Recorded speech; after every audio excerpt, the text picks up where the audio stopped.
Whether we like it or not, whether we think it's just or not, Mexico originated from Spanish colonialism. Whether they like it or not, Spanish influence affected every ethnic group which roamed during this colonial period.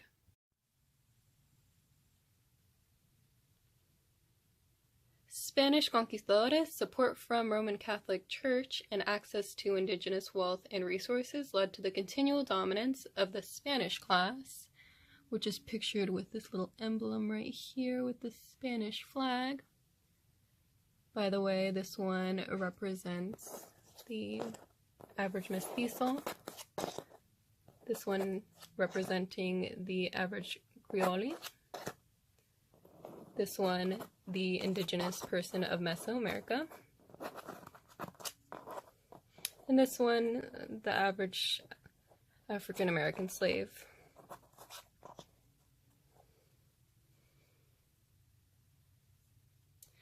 But yes, this led to the continual dominance of the Spanish class over other ethnic groups in colonial New Spain. This social stratification first began with the imperialistic tendencies which plagued the Spanish crown since 1492. 1492 is when the reconquest between the Moors and the Spanish Christian discord ended. Their religiously backed militarism helped them regain control in the Iberian Peninsula. This led to their ravenous spree of crusading and plundering, which soon led them across the seas from Cuba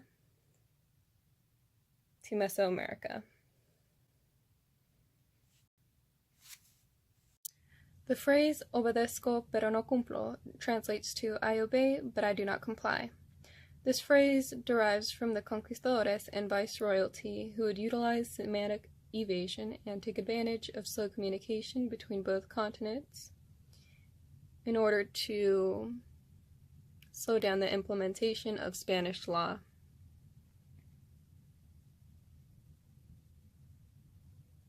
Through the sale of office and the encomienda system, the Spanish class was systematically at an advantage since the beginning of colonialism.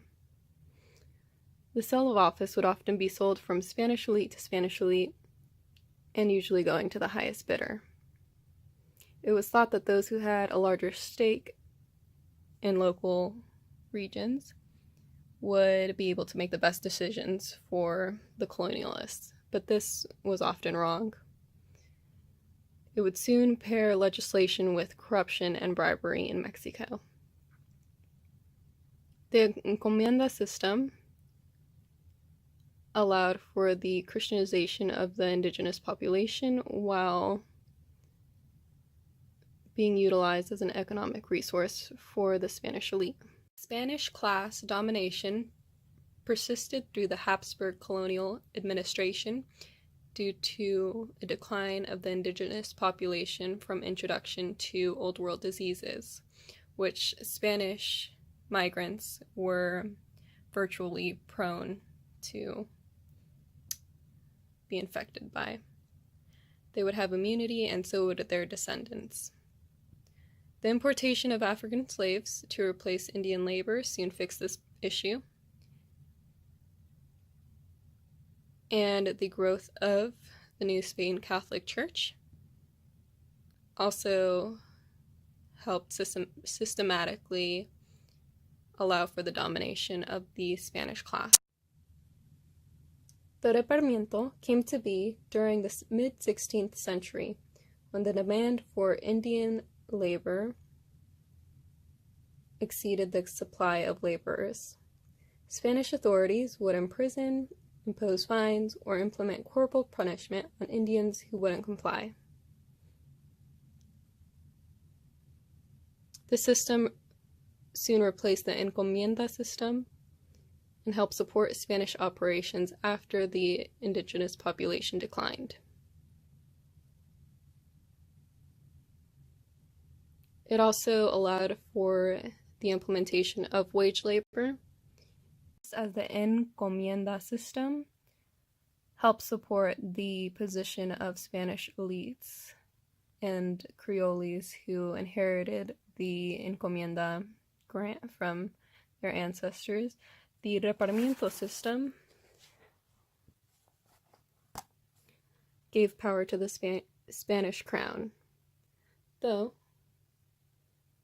1632 saw the end of the reparamiento, which also marked the decline in the crown's power over the indigenous labor. So this power went from government officials' hands to the employers of haciendas. And these employers would usually be those of Spanish descent. Though the average Spanish man from New Spain may be a baker, a barber, a cartwright, a shopkeeper, peddler, or an artisan, the elite who owned haciendas usually controlled wholesale in New Spain, while the Creoles were in charge of retail sale. And this ensured that haciendas, or wholesale, would only work with merchant guilds, quintais, or those who had connections to Spain, or owned a lot of land and therefore wealth. This would also in turn ensure the stability of Spanish wealth being passed down from generation to generation in New Spain. As the 17th century approached, Mexico went from a land filled with indigenous and several Spanish colonists to predominantly European and mestizo nation. The 18th century came with a change in Spanish rule.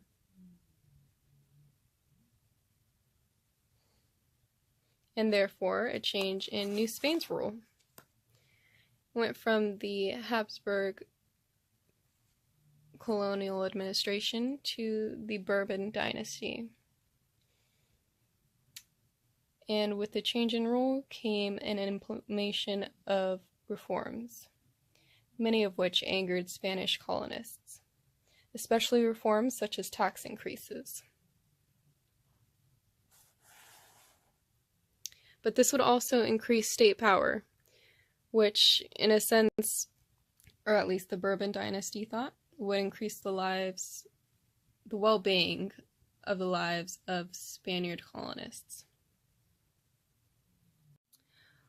While they were building up the Spanish man's wealth and dominance in New Spain, they were also repressing Creoles and Jesuits, who were finding their way up on the social hierarchy. The Inquisition came during a time that the church was the biggest landowner, as well as one of the most major credit sources in the New World.